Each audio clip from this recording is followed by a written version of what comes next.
999 सम्मिलित हो गया।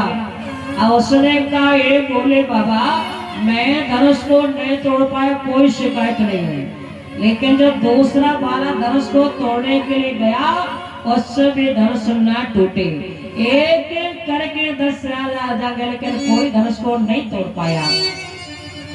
तब राजाओं ने एक मीटिंग की। राजाओं ने कहा भैया अकेले अकेले धनुष को तोड़ रहे हैं, धनुष नहीं टूट पा रहा है, फिर क्या करें? एक साथ मिलकर के धनुष को तोड़ेंगे, धनुष अवश्य टूट जाएगा। तब मूर्ख एक दो अच्छे थे, 2-4 मूर्ख थे। मूर्ख राजाओं ने जब कहा एक साथ धनुष को तोड़ेंगे, तो जो कुछ राजा थे उन्होंने कहा अरे मूर्खता की बात कर रहे।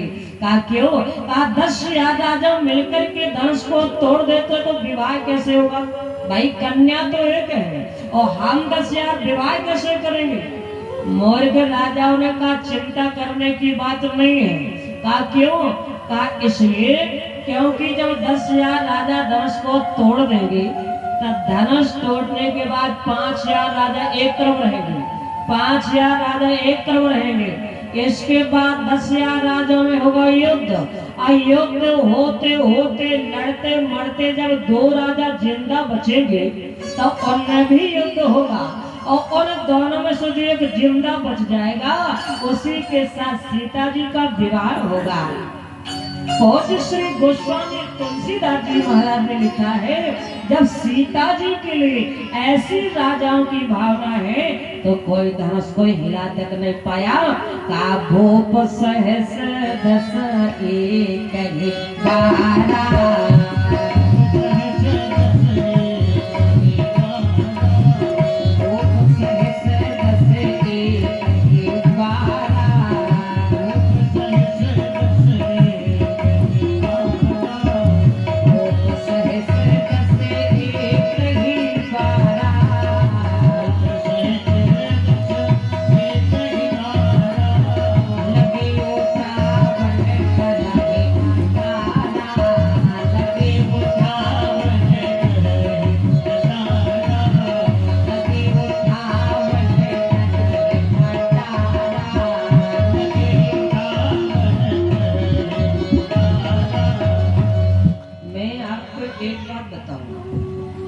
जो समझदार राजा थे उन्होंने धनुष को तोड़ने का उठाने का प्रयास नहीं किया। क्यों?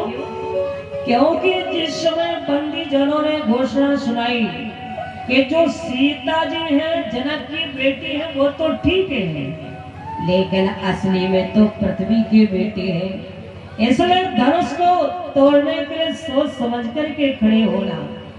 जो समझदार राजा थे उन्होंने सोचा यदि सीता जी पृथ्वी की बेटी, हमें लोग पृथ्वी पति कहते हैं, इस नाते तो सीता हमारी पुत्री हो गई, इसलिए समझदार राजाओं ने धनुष को तोड़ने का या छोड़ने का प्रयास नहीं किया।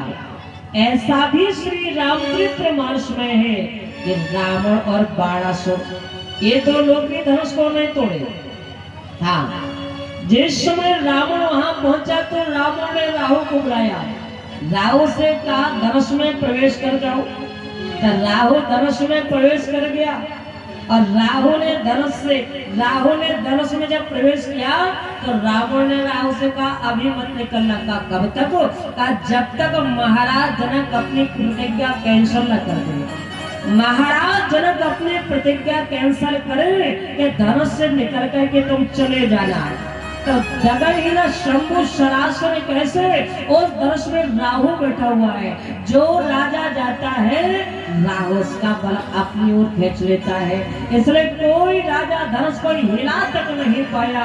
तब ये दृश्य महाराज जनक ने देखा तो आंखों में आंसू आ गए और क्या बोले? कहा ताजा हो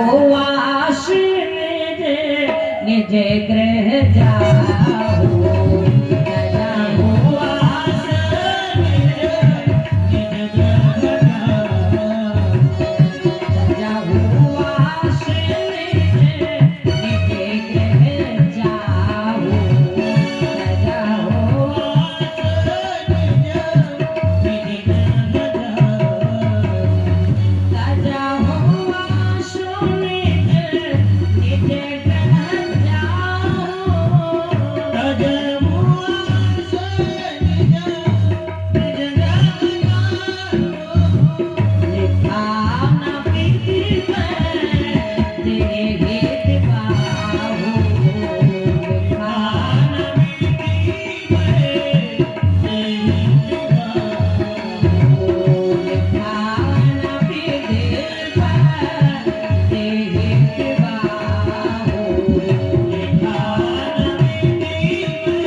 दसिया राजा से कहा ताजा हुआ सो निज निज गृह जाओ, अपने अपने बोरिया बिस्तर बांध करके अपने अपने घर जाना। अच्छा किसी को आप बुला लें, निमंत्रण दे दें और आपके घर में मेहमान आ जाए और आप कहें अपने अपने घर जाइए, नियम है? बताइए। जनक जी कह रहे अपने अपने घर जाइए। राजा जनक की बात सुन करके दसिया राजाओं को बड़ा बुरा लगा। कहा महाराज आपने निमंत्रण दिया, हम लोग आ गए तो आ गए, आप कह रहे अपने अपने घर जाइए, निज निज गृह जाओ, ऐसा आपने क्यों कहा? महाराज जनक ने कहा इसलिए कि लिखा ना विधि विवाह, लगता है कि वेदही का विधाता ने लिखा ही नहीं। दसिया राजाओं ने कहा महाराज यदि वेदही का विवाह विधाता ने लिखा नहीं तो हो कैसे जाएगा? क्योंकि कहा गया जन्म विवाह मरण विधि हुई। पृथ्वी पर आने से पहले 3 चीजें निश्चित हो जाती हैं। क्या क्या? जन्म, विवाह और मरण। जन्म कब होना, विवाह कब होना, मरण पहले से ही निश्चित है। तो दसिया राजाओं ने कहा महाराज यदि वेदही का विवाह विधाता ने लिखा नहीं तो हो कैसे जाएगा? जनक जी ज्ञानी है। जनक जी ने विचार किया और जनक जी ने विचार किया कि सीता जी आयु निजा है, राम जी आयु निजा है, आप प्रकट भय विधि ना बनाए, ये तो जगत के माता पिता है, इसलिए वेदही का विवाह या राम जी का विवाह ब्रह्मा जी नहीं लिख सकते। अच्छा लिखा भी नहीं है। आप कहेंगे कैसे? तो ऐसे आप लोग समझ लीजिए, जो श्री सीता राम है जगत के माता पिता हैं। जब हमारे राम जी जनकपुर में दूल्हा बनते हैं तो भोले बाबा ब्रह्मा जी जितने देवता थे सब दर्शन करने के लिए गए। तो भोले बाबा के साथ में ब्रह्मा जी गए तो ब्रह्मा जी ने जनकपुर में जाकर के देखा कि पूरे जनकपुर में हमारी कहीं रचना ही दिखाई नहीं दे रही। तो भोले बाबा से शिकायत की ब्रह्मा जी ने। ब्रह्मा जी ने कहा अरे बाबा पूरे जनकपुर में मेरी रचना ही दिखाई नहीं दे रही, क्यों? तो भोले बाबा ने कहा ब्रह्मा जी आपको गलत फहमी है। कहा क्यों? जिसके विवाह में हम आए ये हमारे माता पिता का विवाह है और माता पिता के विवाह में बेटे की रचना नहीं हो सकती। आप लोग जानते हो भगवान श्री राम के अंश ब्रह्मा विष्णु महेश प्रकट हुए हैं। कहा उपजहि जासो अरे अंश के नाना अस्यो बिरंच विष्णु भगवान। अच्छा ऐसे आप लोग समझ लीजिए, जब आपके यहाँ विवाह होता तो फोटो वोटो खिंचवाते हैं आप लोग के नहीं? फोटो भी खिंचवाते हैं, सीडी भी बनवाते हैं, वीडियो कैसेट भी बनते कि नहीं? आपके विवाह का एल्बम बनवा करके आप रख लेते हो। अब कुछ समय बाद आपके घर में बेटा बेटी हो जाती है। आप छोटा सा बेटा आपका आपके विवाह का एल्बम उठा लिया, अब उसको पलट रहा है। अब छोटा सा बच्चा क्या देखता है? अरे इस एल्बम में दादाजी है, दादी जी है, चाचा जी है, चाची जी है, बुआ जी है, फूफा जी है, मम्मी जी है, पापा जी है, लेकिन वो पन्ना पलट पलट करके देखता है कि उसमें मैं कहाँ हूँ। तब वो छोटा सा बच्चा अपनी मम्मी को बुलाता है और कहता है मम्मी इसमें मैं कहाँ हूँ। तो मम्मी क्या कहती है? बेटा समय तुम थे नहीं। माता पिता के विवाह में बेटे की रचना नहीं हो सकती। तो जो श्री राम है या जो श्री सीता है ये तो जगत के माता पिता है, आप प्रकट विधि ना बनाए। इसलिए महाराज जनक ने दसिया राजाओं से कहा देखो वेदही का विवाह तो विधाता ने लिखा होगा लेकिन आप लोगों के साथ नहीं, इसलिए कहा ताजा हो आसो अरे ताजा हो आसो निज निज गृह जाओ। ताजा हो आसो निज निज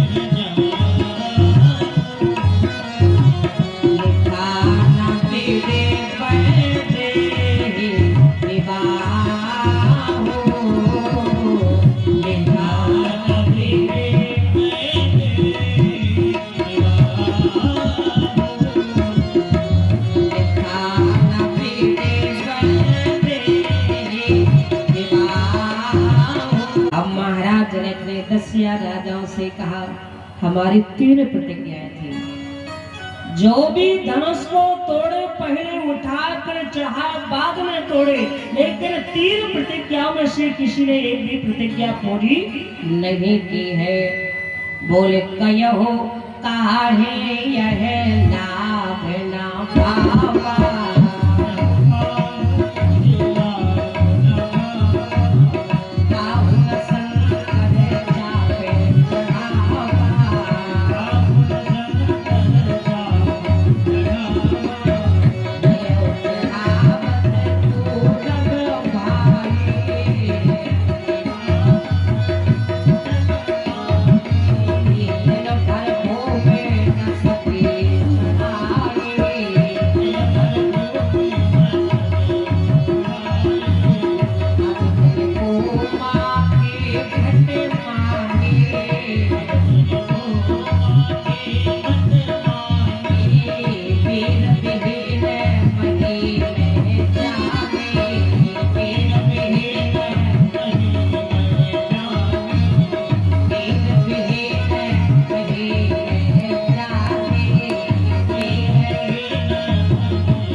प्रतिज्ञा थी हमारी। जो भी धनुष को तोड़े तो पहले उठाए, फिर चढ़ाए, तब कहीं तोड़े। लेकिन महाराज जनक कहते हैं 13 प्रतिज्ञा में से किसी ने एक भी प्रतिज्ञा पूरी नहीं की। बोले काया हो काहे यह लाभ ना भावा, और काहू ना शंकर चाप चढ़ावा। इतने बड़े सभा में कोई धनुष को चढ़ा नहीं पाया।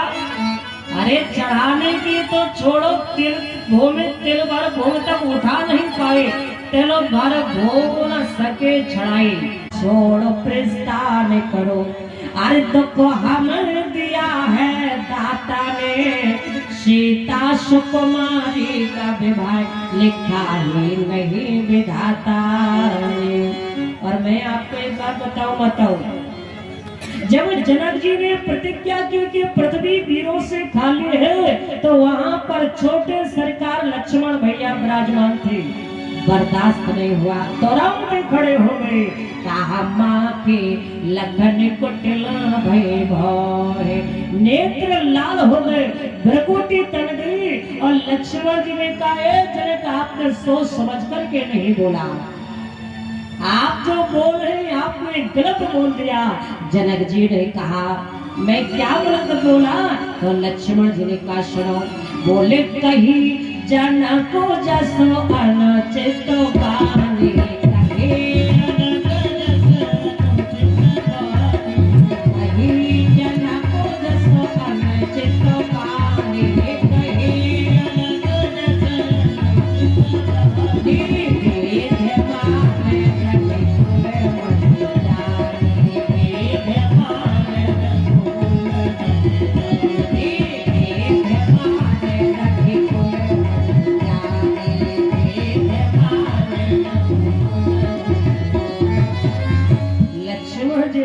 जनक जी सबसे पहले तो देख लीजिए कि मैं कौन हूँ। मैं स्वयं शेष अंश अवतार हूँ। यीशु पृथ्वी का भार मेरे शीश पर धारण है। यह तो लक्ष्मण ही जानता है कि पृथ्वी पर कितने वीर हैं, आप क्या जाने। और ये जनक जी, जहाँ पर सूर्यवंशी राम विराजमान है, वहां पृथ्वी वीरों से खाली कैसे हो सकती है? लक्ष्मण जी ने प्रतिज्ञा कर दी। अब देखिए, कथा पर ध्यान है, गाड़ी पर ध्यान है। गाड़ी ही आप लोग देख लीजिए, वही साथ में जाएगा। धन्य है यहाँ के श्रोता, प्रेम से बोले शंकर भगवान की। लक्ष्मण जी ने प्रतिज्ञा कर दी। ज्यादा हम नहीं बोलेंगे, बस 10-20 मिनट हमारा समय है, ठीक है? इसलिए शांति का पहले से आप लोग शांति से तो बैठे ही हैं। कभी कभी बड़ी समस्या हो जाती है। एक जगह बड़ा शोर गोल चल रहा था, माताओं बहनों से हमने कहा, माताओं से, अरे शांति के साथ बैठे। एक माता जी खड़े होकर शांति के साथ नहीं बैठेगी। हमने कहा क्यों? कहा शांति से हमारा झगड़ा चल रहा 1 साल हो गया है, क्योंकि पड़ोसन का नाम शांति देवी था। तो यहाँ ऐसी कोई स्थिति नहीं है। यहाँ के तो बड़े अच्छे श्रोता है, बड़ी शांति से कथा श्रवण कर रहे हैं। भले ही आप लोग कम है, उससे कोई मतलब नहीं है, ठीक है। जहाँ सब्जी का बाजार लगता है तो बड़ी भीड़ होती है, लेकिन जहाँ पर सोने की दुकान होगी वहाँ पर भीड़ बड़ी कम होती है। देखा ना आप लोगों ने? तो आइए, जो राम कथा है अमूल्य है, इसकी कोई गणना नहीं है। तो देखिए लक्ष्मण जी प्रतिज्ञा कर दी। क्या? भगवान श्री राम की ओर देख करके कहा, जो तुम्हारा शासन पावा, जो तुम्हारा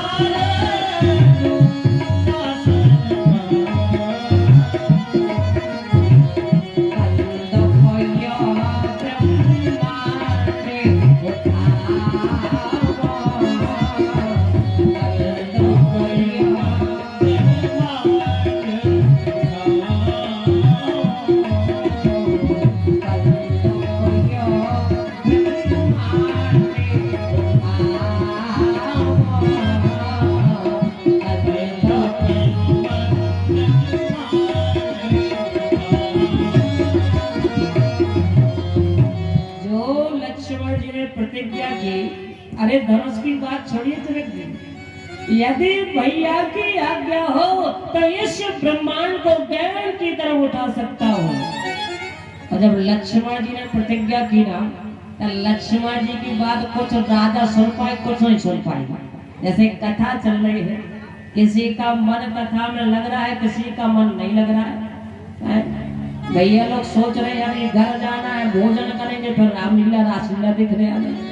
माता बेटे सोच रहे घर जाना है, भोजन बनाना, वैसे भोजन बना के आप लोग आए होंगे। हाँ, तो भोजन जाके करेंगे, सोएंगे, सोचेंगे फिर यज्ञ देखने जाना है।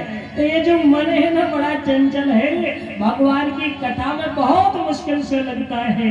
तो जब लक्ष्मण जी ने प्रतिज्ञा की, तो लक्ष्मण जी की बात कुछ राजा सुन पाए, कुछ नहीं सुन पाए। जिसने प्रतिज्ञा सुनी लक्ष्मण जी की, तो राजाओं ने कहा, अरे भैया सावधान हो जाओ, सामने मौत खड़ी है। राजाओं ने कहा, मौत खड़ी, क्या बात कर रहे हो? कहा सुना नहीं है लक्ष्मण जी ने क्या कहा है? लक्ष्मण जी ने कहा है कि इस धनुष को वो कहा, इस ब्रह्मांड को गेंद की तरह उठा सकते हैं, धनुष कोई बड़ी बात नहीं है। राजा ने कहा, अरे भैया इसमें तो हम और आपके एक लाभ है, फायदा है। क्या? कौन सा लाभ है? क्या? वैसे तो ऊपर की हवा खा नहीं पाए, घूम कर नहीं पाए। अच्छा, जब लक्ष्मण जी ब्रह्मांड को उठाएंगे, हम सब ऊपर जाएंगे, और ऊपर जाएंगे तो ऊपर जाके ऊपर की हवा खाएंगे, घूम फिर आएंगे, इसमें लाभ ही लाभ है। अब राजा मीटिंग बना रहे थे, तब तक हुआ क्या? लक्ष्मण जी दूसरी प्रतिज्ञा कर डाले। कहा, काछे गट जमुडारो फोरे, इस ब्रह्मांड को कच्चे घड़े की तरह फोड़ सकता हूँ। राजा बोले, पहले बच गए थे, लेकिन अब तो 101% मरना ही मरना है। ब्रह्मांड फूटेगा तो मरना ही मरना है भैया। एक राजा ने कहा, बड़ी गलती हो गई। जिस समय महाराज जनक ने कहा था कि अपने अपने घर जाइए, यदि उसी वक्त निकलनी हो तो सही सलामत परिवार में तो पहुंच गए होते। अब परिवार में नहीं पहुंच पाए, मरे बीच में जा रहे थे। दूसरे राजा ने कहा, क्या बता, धनुष चक्र में हम आए ही क्यों? अब धनुष का धनुष नहीं तोड़ पाए, मरे बीच में जा रहे। तीसरे राजा ने कहा, भैया अभी टाइम है, जितने जल्दी हो सके ब्रह्मांड छोड़ो, यहाँ से भागो। अच्छा, 2-4 ब्रह्मांड थे जो भाग जाते, ना एक ही ब्रह्मांड है। उसी ब्रह्मांड में राम जी विराजमान है, उसी ब्रह्मांड में लक्ष्मण जी विराजमान है।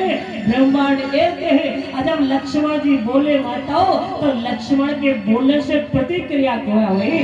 भज श्री गोस्वामी तुलसीदास जी ने कहा, क्या? अरे लखन सबको वचन जब बोले,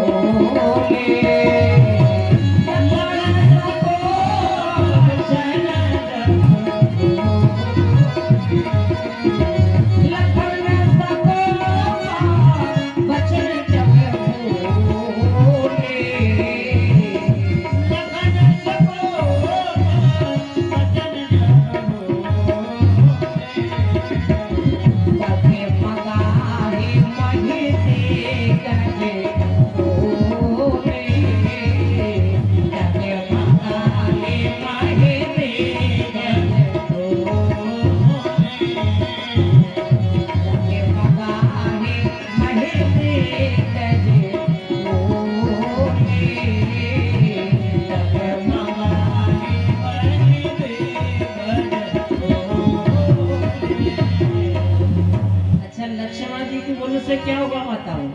लखन सकोप बचन जब बोले डगमगाही नहीं, देखो जी डोले। लक्ष्मण जी के बोलने से ये पृथ्वी डोल गई, 10 दिशाओं के हाथी छिछाड़ गए और राजा घबरा गए, जनक जी सपचा गए, सीता जी के हृदय में हर्ष हुआ एक के बोलने से। अच्छा, पूरी रावण आप लोग पढ़ेंगे, लक्ष्मण जी जहां जहां बोले हैं बड़ा खतरनाक बोले हैं, बोले थे पूरे रावण आप लोग पढ़ लीजिए। अरे केवट से पूछ लीजिए इनके बारे में, परशुराम जी से पूछ लीजिए, जनक जी से पूछ लीजिए, इनका बोलना कोई साधारण नहीं है। अच्छा, किसी किसी का बोलना बड़ा खतरनाक होता है बताओ, मैं यहाँ की बात नहीं बता रही, अपने झांसी की बता दे रहा हूँ, ठीक है। हमारे मोहल्ला में एक माता जी है, उनके बोलने से पूरा मोहल्ला ही परेशान है। हाँ, इतने परेशान है कि एक दिन माता जी ने पड़ोस में झगड़ा कर लिया, और झगड़ा करते करते उनको याद नहीं रहा, झगड़ा करते करते दांत के तले ओंठ आ गया। अब ओंठ में जैसी दांत लगा सब खून बहने लगा। पतिदेव मास्टर तो जैसे स्कूल से आए तो देखा कि पत्नी की ओंठ में ज्यादा लग गया, सब जल्दी से गाड़ी में बिठाया, अस्पताल ले गए। अब डॉक्टर साहब ने देखा कि ज्यादा लग गया है ओंठ में, तो जिनकी पत्नी, तो उनको इशारा किया, इधर आओ, आपकी पत्नी है? कहा हाँ। क्या बात है?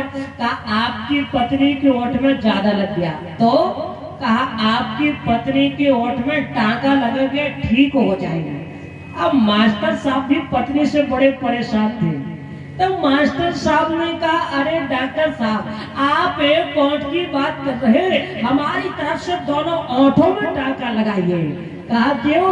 कहा इनके बोलने से मैं परेशान, इनके बोलने से पड़ोसी परेशान, कम से कम दोनों ओंठों में टांका लग जाएगा तो कुछ दिन का बोलना बंद हो जाएगा।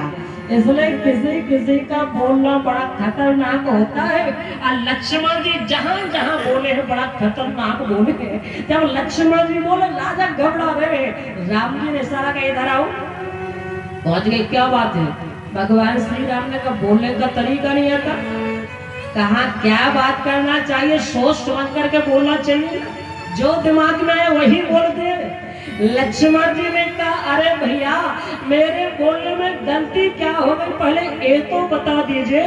राम जी ने कहा इतनी बड़ी सभा में जनक जी को तुमने ना आदरणीय जनक कहा, ना सम्मानीय जनक कहा, डायरेक्ट जनक कहकर के संबोधित कर दिया। जानते हो जनक कौन है? जनक जी कोई साधारण नहीं है, जनक जी वो है कहा जिन्होंने सुखदेव जी जो 7 दिन तक खड़े रहे परीक्षा लेकर के, सुखदेव जी को तब जाकर के व्यास जी से कहा था कि आपके जो पुत्र हैं सुखदेव जी, उन्होंने काम क्रोध लोभ सब पर विजय प्राप्त कर ली। तब कहीं व्यास जी सुखदेव जी को श्रीमद् भागवत कथा सुनाए थे, और कहा जनक जी वो है जिन्होंने ज्ञान यज्ञ करके सबसे बड़े विश्व में दुनिया में सबसे बड़ा ज्ञानी याज्ञवल्क्य जी को साबित कर दिया था। यदि संसार में कोई सबसे बड़ा ज्ञानी तो याज्ञवल्क्य जी है। कहा इतने बड़े ज्ञानी जनक को ना तुमने आदरणीय जनक कहा, ना सम्मानित जनक, डायरेक्ट जनक कहा। कहे जनक जसो अनुचित बाले। राम जी ने कहा अरे लक्ष्मण भैया इतनी बड़ी सभा में जनक जी का नाम आपने क्यों लिया? तो लक्ष्मण जी ने कहा भैया आपके प्रश्न का उत्तर तो लक्ष्मण अवश्य देगा, लेकिन एक छोटा सा प्रश्न आपके भैया लक्ष्मण को उसका उत्तर दे दीजिए। तो राम जी ने कहा कौन सा प्रश्न है? लक्ष्मण जी ने कहा भैया मेरा एक ही प्रश्न है, जब कोई मणि पर चोट करता है, प्रहार करता है, तो मणि की रक्षा सर्प करता है या मणि अपनी रक्षा स्वयं करती है? अच्छा इतने श्रोता बैठे हैं, माता बहने बैठी है, मैं पूछ रही हूँ मणि की रक्षा कौन करता है? अरे भाई साधारण सा प्रश्न है, मणि की रक्षा का काम है सर्प का करना। मैंने देखा नहीं लेकिन सुना है जो मणिहारा सर्प होता है वो अपनी मणि रख देता है और सर्प चल देता है। सर्प वहां तक जाता है जहां तक मणि का प्रकाश दिखाई देता है। यदि धोखे में कोई मणि को छू लेता है तो सर्प दौड़ पड़ता है मणि की रक्षा करने के लिए। तो राम जी ने कहा, ए लक्ष्मण भैया, कहा कि सर्प का काम है कि वो मणि की रक्षा करे। तो लक्ष्मण जी ने कहा, भैया फिर तो आपके प्रश्न का उत्तर आपको मिल चुका है। भगवान श्री राम ने कहा, मतलब लक्ष्मण जी ने कहा, भैया आप है मणि और आपका छोटा लक्ष्मण भैया है फड़ी। और जब राम रूपी मणि पर जनक जी ने प्रहार किया, कटाक्ष किया, तो सर्प रूपी लक्ष्मण ने बोलना प्रारंभ कर दिया। भगवान श्री राम ने कहा, लक्ष्मण ये मेरे प्रश्न का उत्तर नहीं है, मेरे प्रश्न का उत्तर वही है, भारी सभा में जनक जी का आपने नाम क्यों लिया। लक्ष्मण जी ने कहा, उसी का तो उत्तर दे रहा हूँ। जनक जी ने भी भारी सभा में आपका नाम लिया है। भगवान ने कहा, अच्छा मैं तो सुना नहीं, जनक जी ने मेरा नाम कर लिया, जरा बताओ। तो कहा, जनक जी कह रहे थे, अब जन को कहा, अब जन को, बार बार को कह रहे हैं। राम जी ने कहा, दिमाग तो ठीक है, क्या मेरा नाम को है। लक्ष्मण जी ने कहा, हाँ भैया आपका नाम को है। भगवान श्री राम ने कहा, मेरा नाम को कैसे पड़ गया। तो लक्ष्मण जी ने कहा, पहला प्रमाण, जब आपने मिथिला में भ्रमण किया ना, तो जानकी जी की सखियों ने, मिथिलानियों ने आपका नाम को रख दिया। सखी के नेखा को असे कई, पहला प्रमाण। दूसरा प्रमाण, जनक जी ने आपका नाम को रख दिया, कहा आप जन को माँ के भट्ट मारे। तीसरा प्रमाण, यदि श्री राम का नाम को नहीं था तो परशुराम जी के सामने राम जी क्या बोलते, कहा नाथ सम्मोधन, अरे भंजन हारा हर हुई है को एक दास तुम्हारा। कई यहाँ पर आज प्रमाण दिए हैं लक्ष्मण जी ने, और राम जी को मानना पड़ा, स्वीकार करना पड़ा कि मेरा नाम को है। अच्छा, भगवान के नाम अनंत है कि नहीं है।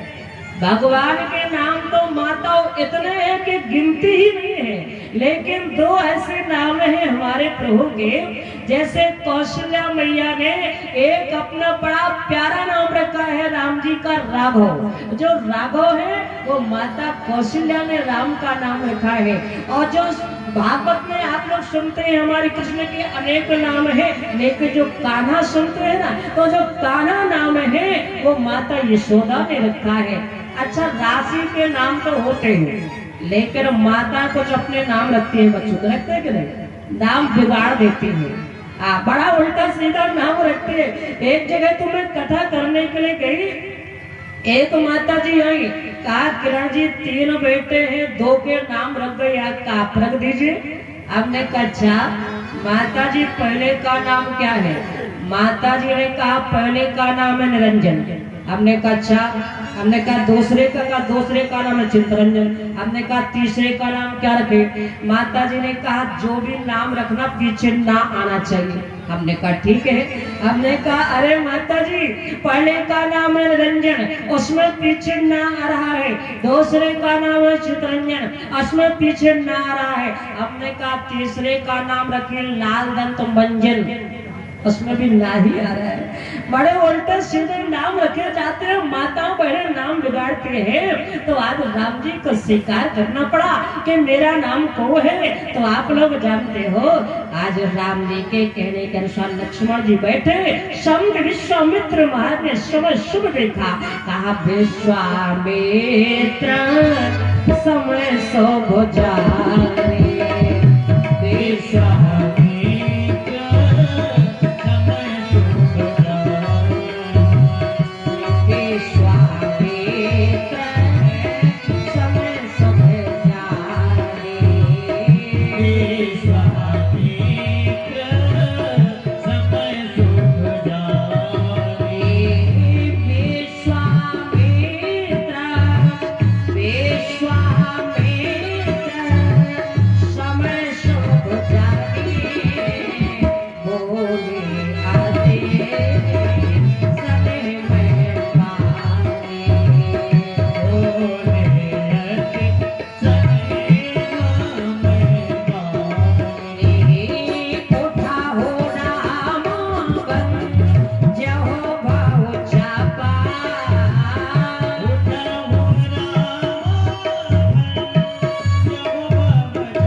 महाराज ने समय शुभ देखा।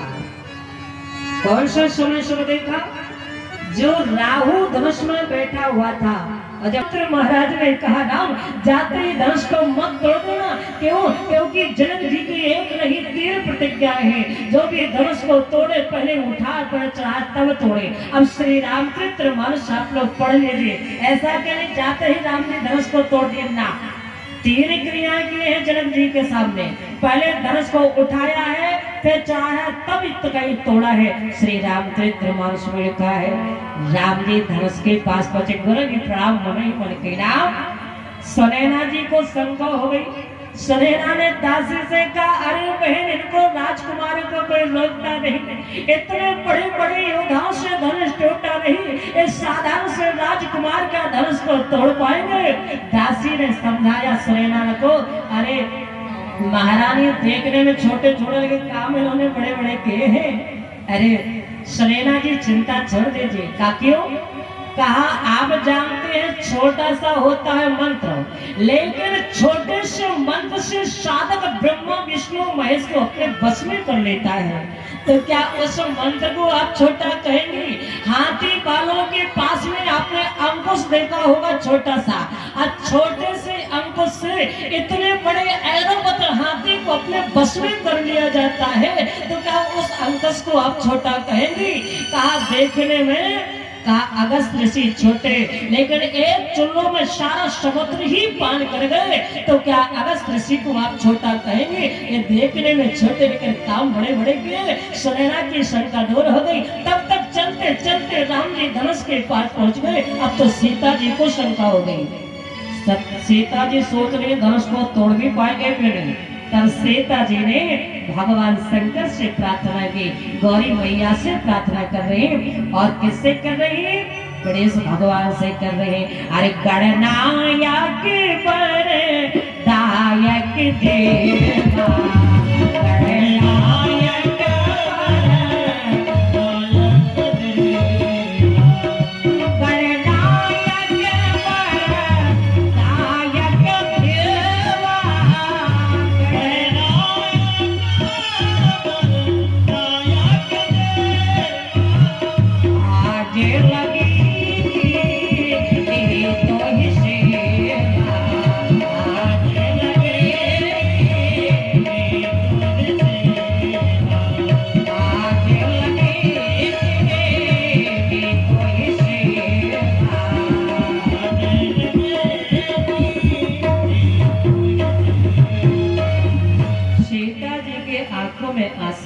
सीता जी ने कहा ए गणेश भगवान जरा प्रार्थना स्वीकार कर लीजिए। गणेश भगवान ने कहा माता आज्ञा करिए, करना क्या है? तो सीता जी ने कहा जो धनुष है उसका वजन हल्का कर दीजिए, क्योंकि आपके पिताजी का धनुष है। गणेश भगवान ने कहा माता जी मैं तो अपने ही वजन हल्का नहीं कर पा रहा हूँ, आप कहते हैं कि धनुष का वजन हल्का कर दो। सीता जी ने कहा आपका वजन देखने में ज्यादा है, लेकिन आपका वजन ज्यादा नहीं है। यदि ज्यादा होगा तो आपका वाहन चूहा क्या बर्दाश्त कर पाएगा? तो गणेश जी ने कहा पिताजी की संपत्ति है ये धनुष, और ऐसा कौन सा नारायण बेटा होगा कि पिता की संपत्ति को बर्बाद करेगा? तब सीता जी सबसे प्रार्थना करते करते लास्ट में प्रार्थना कर रही कि शिव धनुष देवता से, ए धनुष देवता जरा प्रार्थना स्वीकार कीजिए। धनुष ने कहा माता आज्ञा करिए। तो सीता जी ने कहा जरा हल्के हो जाइए छोटे। धनुष ने कहा कितने हल्का हो जाए? 100 ग्राम, 50 ग्राम, 250 ग्राम, 1 किलो, 2 किलो, जितना आप कहेंगे उतना हल्का हो जाऊंगा। सीता जी ने कहा ये धनुष देवता वजन नहीं बता सकती। का क्यों? क्योंकि जिन्हें फूल तोड़ने में पसीना आ जाता है उनसे धनुष कैसे टूटेगा? सीता जी को पुष्प वाटिका की याद आ गई। जब पहली बार राम जी को सीता जी ने देखा उस समय राम जी फूलों को तोड़ रहे, सुमन समेत बाम कर दोना 2-4 फूल तोड़े और राम जी के पूरे मस्तक पर पसीना आ गया था। बाल तरक से बिंदु सोहाई। तो धनुष ने कहा क्या करना? सीता जी ने कहा एक काम करो, कहा निज चढ़ता लो गगनों पर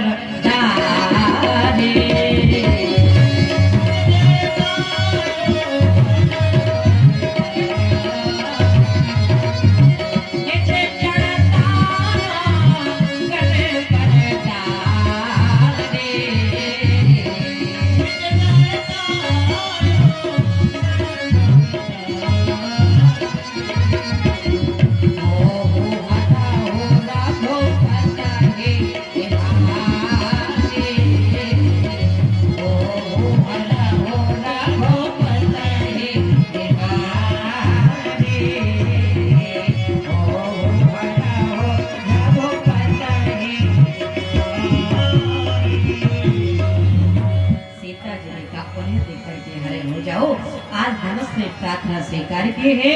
राम जी ने सीता की ओर देखा, आंखों में आंसू थे, मानो सीता जी कहती है प्रतिज्ञा, पिता आपने प्रतिज्ञा कैसे ठानी। तब राम जी गए और जाकर के धनुष की परिक्रमा की, तीन क्रिया कर रहे हैं। किसके सामने? जनक जी के सामने। पहले धनुष को उठाया है, फिर चढ़ाया, तब कहीं तोड़ा, कहा ले तो चढ़ावत खेचत गाड़े,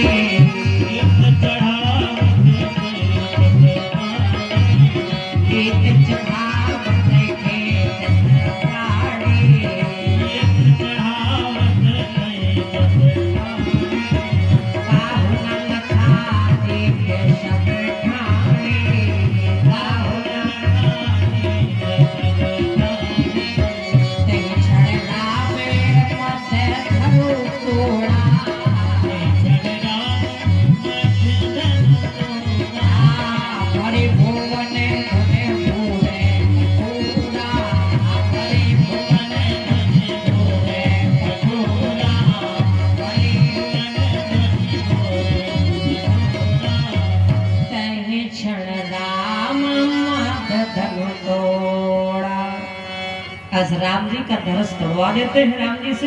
और जयमाला कार्यक्रम बराते सब कल कराएंगे, क्योंकि अभी और भी कार्यक्रम है, रासलीला भी होना है। तो राम जी धनुष को तोड़े हैं, तही क्षण राम मध्य धनु तोड़ा। मध्य माने होता है माता भीष्म धनुष को तोड़ा, और जितने राजा जाते बीच में जाकर के पकड़ते थे। हमारे राम जी गए, जब दोनों हाथों से धनुष को उठाया तो बीच से धनुष तोड़ गया। कई क्षण राम मध्य धनु तोड़ा।